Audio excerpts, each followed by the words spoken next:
श्री शिवाय नमस्तुभ्यम। हम सबको पता है कि आज है 1 अक्टूबर यानी कि दुर्गा नवमी का बहुत ही पावन सा दिन और मुझे उम्मीद है कि अब तक आप सभी लोगों ने अपने घर में हवन कर लिया होगा। ये वीडियो मैंने लेट में इसलिए बनाई क्योंकि इस उपाय का मेरा पर्पज़ ये है कि इसमें जो दिया लगाना है, इस उपाय में जो बताऊंगा उसका नियम है कि जब आपने अपने घर में हवन किया उसके बाद में आप लोगों को 9 देवी के नाम का ये दीपक अपने घर पे लगाना है, जिससे पूरी नवरात्रि में जाने अनजाने में हम लोगों से किसी भी प्रकार की कोई गलतियां हो गई हो, त्रुटि हो गई हो, जाने अनजाने में कोई दोष हो गया हो तो वो दोष माता रानी दूर ज़रूर कर दें। इसी की बात हम लोग करेंगे। पूरी फैमिली आपकी खुश रहेगी। बस ध्यान रखना, इस उपाय को शाम के टाइम पे प्रदोष काल के बाद में ही करना है, उसके पहले नहीं करना, ठीक है ना।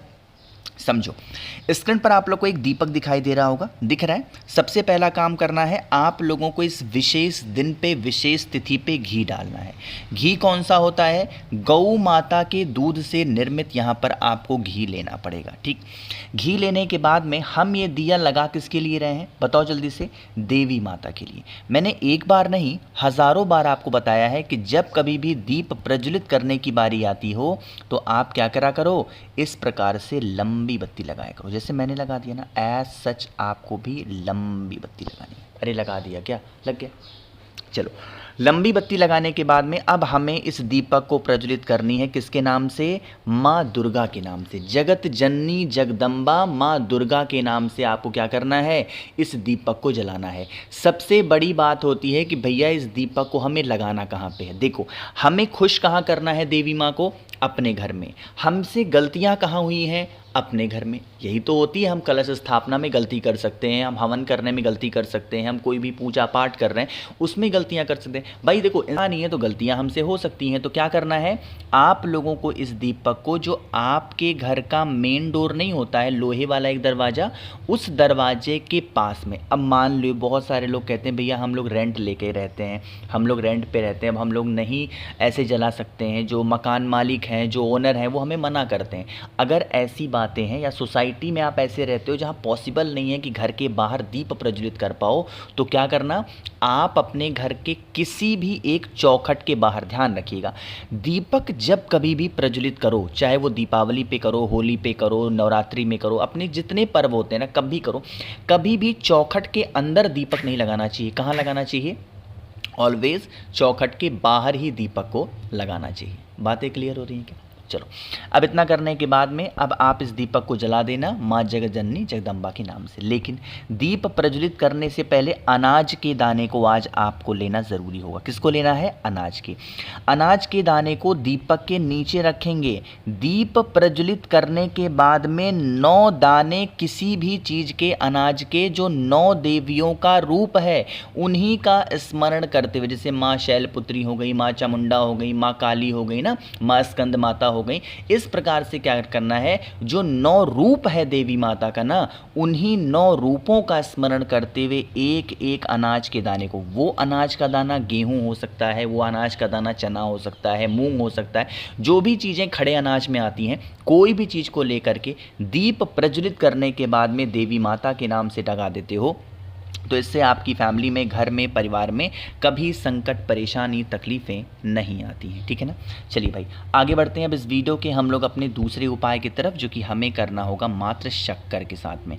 जब कभी भी आज तक शक्कर की बारी आई है, मैंने आपको हमेशा बताया है कि ये उपाय स्पेशली हम 2 कामों के लिए करते हैं। वो कौन से 2 काम हैं? सबसे पहले हम लोग इस उपाय को करते हैं किसके नाम से बताओ? किसके लिए करते हैं? रोगी प्रवृत्ति के व्यक्ति को ठीक करने के लिए।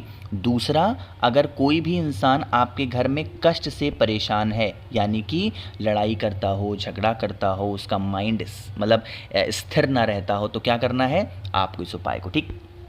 अब रोगी प्रवृत्ति के व्यक्ति को ठीक करना हो या कष्ट को दूर करना है तो क्या लेना चाहिए? 1 चुटकी शक्कर। अगर शक्कर नहीं मिलती है तो मिश्री के दाने का भी इस्तेमाल कर सकते हो, कोई दिक्कत नहीं है ना। मिश्री का दाना शक्कर का बड़ा रूप माना जाता है, तो आप ले सकते हो, ठीक। मिश्री ले लिया, शक्कर ले लिया। अब उसके बाद में ज़रूरत पड़ने वाली है आपको किसकी? काले तिल की। जब कभी भी लड़ाई झगड़े का कोई उपाय करो, जब कभी भी, हमेशा मैं बता रहा हूँ, हमेशा के लिए, जब कभी भी लड़ाई झगड़े का उपाय करो, करो या जब कभी भी रोग बीमारी का उपाय करो, कोशिश किया करो काला तिल ज़रूर लेना, ठीक है ना। तो एक चुटकी काला तिल लीजिएगा और अब पहुंचना है सीधा महादेव के शिवलिंग के पास में। मेरी बातों को यहाँ पर बहुत ध्यान से सुनिएगा। मैंने एक नाम आपको बताया है महादेव का और एक रूप भी आपको याद दिलाया है। वो कौन सा रूप है, वो कौन सा नाम है? अवधूत रूप, यानी कि अवधूतेश्वर महादेव के नाम से क्या करना है, जो एक चुटकी शक्कर या एक चुटकी आप लोगों ने क्या लिया हो, मिश्री, और वही एक चुटकी काला तिल। जो भी व्यक्ति बीमार हो, जो भी व्यक्ति परेशान हो, उसका नाम और गोत्र बोल करके महादेव के शिवलिंग के ऊपर अवधूत रूप स्मरण करते हुए अवधूतेश्वर महादेव का ध्यान करते अगर आप समर्पित करते हैं, अगर आप चढ़ाते हैं, तो इससे परिवार में, फैमिली में आपके सारे संकट दूर हो जाते हैं और देवी माता की कृपा तो घर पे रहती है, साथ ही साथ भोले शंकर का भी आशीर्वाद आपके घर परिवार पे बना रहता है ना। करिएगा ज़रूर, भूलना नहीं है। तीसरे उपाय की बात हम लोग करने जा रहे हैं। ये बहुत अलग सा और बहुत ही प्यारा सा उपाय है, समझने की कोशिश करिएगा जो चीज़ें बताने जा रहा हूँ। देखो, जैसे ये नवरात्रि का पावन सा पर्व चल रहा था, अब जब आपने हवन कर लिया है, इसका मतलब नवरात्रि का जो व्रत था, जो नवरात्रि का पर्व था, वो अब समाप्त होता है। लेकिन अब इस समाप्ति के साथ साथ हमें एक छोटा सा काम करना है, जिससे अगर कोई भी ऐसा इंसान इस पृथ्वी का हो और आपके घर में नज़र, टोने, टोटके लगाने की कोशिश भी करे, तो उसकी वो मंशा विफल हो जाए। कैसे करना है बताऊंगा। सबसे पहले वीडियो को लाइक कर दीजिए, जिसने अभी तक चैनल को सब्सक्राइब नहीं किया और मेरी आवाज़ आप पहली बार सुन रहे हो, चैनल को ज़रूर सब्सक्राइब करेंगे, ठीक है ना। देखो यहाँ पर क्या दिखाई दे रहा है, बेल। नियम ये कहता है कि हमें बेल का गूदा लेना चाहिए। क्या?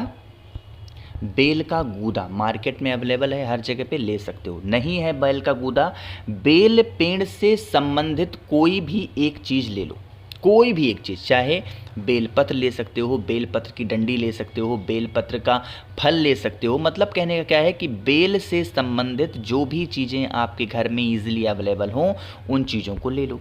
लेने के बाद में आप लोगों को इस प्रकार से तांबे का लोटा लेना है और उसके अंदर क्या करना है, जल भरना है। जल के अंदर जो भी चीज़ें बेल से संबंधित आपने लिया हो या बेल पेड़ से संबंधित आपने लिया हो, उसको क्या करना है, कलश के अंदर ही आपको डाल देना है। डालने के बाद में पहुंच जाना है माता रानी के पास में, यानी कि जहां पर भी उनकी फ़ोटो, मूर्ति, प्रतिमा हो, वहां पर जाकर के उस कलश को वहां पर रखना। और अब यहां पर क्षमा याचना करनी है कि हे देवी माँ, इस नवरात्र के दिनों में हमसे जो भी त्रुटियां हुई हों, हमसे जो भी गलतियां हुई हों, हम नादान हैं, हम ना समझ हैं, हमें पूजा पाठ का ढंग नहीं, हमें विधि विधान का ढंग नहीं, हमें नादान समझ के क्षमा करना।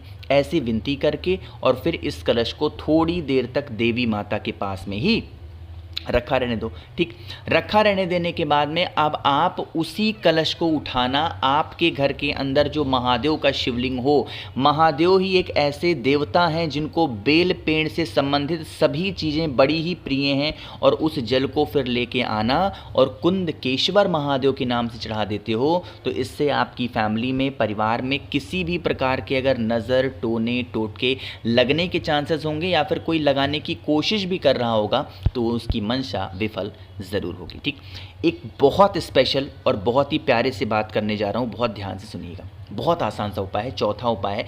इससे आप अपने घर को क्या कर सकते हो, शुद्ध। घर तो सभी का शुद्ध होता ही होता है, लेकिन जब घर शुद्ध होता है तो बीच बीच में हमें उस घर की शुद्धि भी करनी पड़ती है। नियम क्या है समझो। आपके घर में जहाँ पर भी देवी माता की फ़ोटो हो, मूर्ति हो, प्रतिमा, पूरे दिन भर में कभी भी एक छोटा सा क्या ले लो, कटोरी ले लो। उस कटोरी में गंगा जल डाल दो। क्या डालोगे, गंगा जल और हल्का सा पानी मिलाना। और आपके पास में होगा क्या, आम का पत्ता होना चाहिए। क्या होना चाहिए, आम का पत्ता। उस आम के पत्ते को उसी कलश के अंदर, उसी कटोरी के अंदर क्या करना है, आपको डाल देना है। किसको, आम के पत्ते को।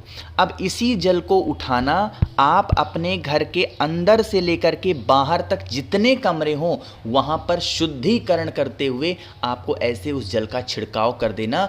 आपका घर पूरा शुद्ध हो जाएगा। जो भी नकारात्मक ऊर्जाएं घर में प्रवेश कर रही हैं या कर चुकी हैं, उससे आपको छुटकारा ज़रूर मिलेगा। मैंने कोशिश की आप सभी को सब कुछ अच्छा विस्तार से बताने की। वीडियो पसंद आई हो लाइक करिएगा। कुछ पूछना है नीचे कमेंट सेक्शन में पूछें, और मेरे जितने भी भाई बहन आवाज़ पहली बार सुन रहे हैं, चैनल को ज़रूर सब्सक्राइब करेंगे। श्री शिवाय। नमस्तुते।